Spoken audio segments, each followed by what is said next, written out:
In a world that never stops talking, being alone feels unusual, almost suspicious.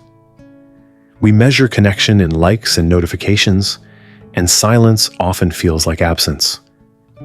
But solitude, real solitude, is not emptiness. It's power.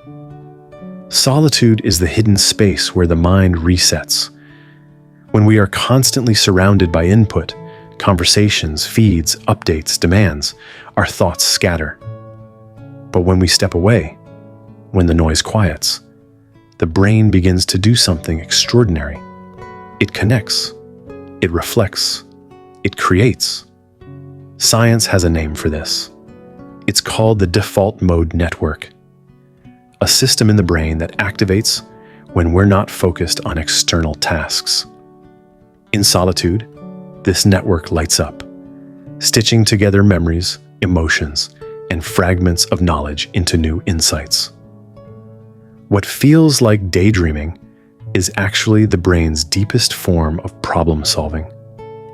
History has always known this. Writers, scientists, artists, leaders, from Virginia Woolf to Einstein, guarded time alone as sacred. Woolf described solitude as a room of one's own. Einstein often retreated into quiet walks, claiming his best ideas arrived there.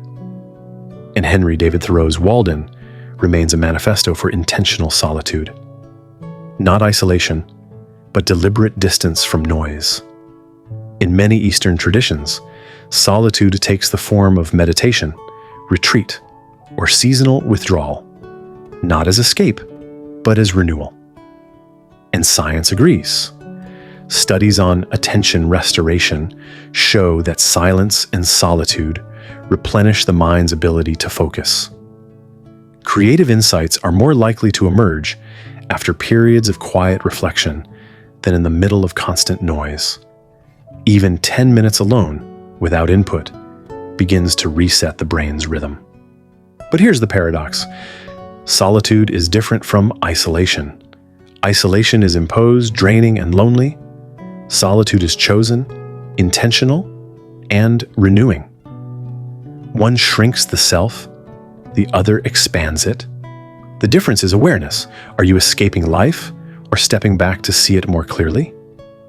The challenge today is that solitude feels unnatural. We reach for the phone in every pause, fill silence with podcasts or videos, and treat stillness as wasted time. But what if those gaps, the quiet walk, the empty morning, the moment of sitting alone, are exactly where our best ideas wait? So how do we reclaim solitude? Start small. Protect short windows with no input. A walk without headphones. A coffee without your phone. A notebook open in the morning instead of a screen.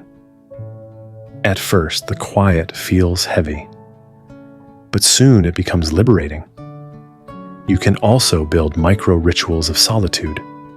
5 minutes of silence before bed, 10 minutes of journaling without interruption, or simply sitting by a window and letting the mind wander. These tiny practices retrain the brain to see solitude not as absence but as nourishment. Because solitude is not about being cut off. It's about being connected to your own mind, your own vision, your own creativity. And in a culture obsessed with noise, choosing solitude is not withdrawal. It's rebellion, it's renewal.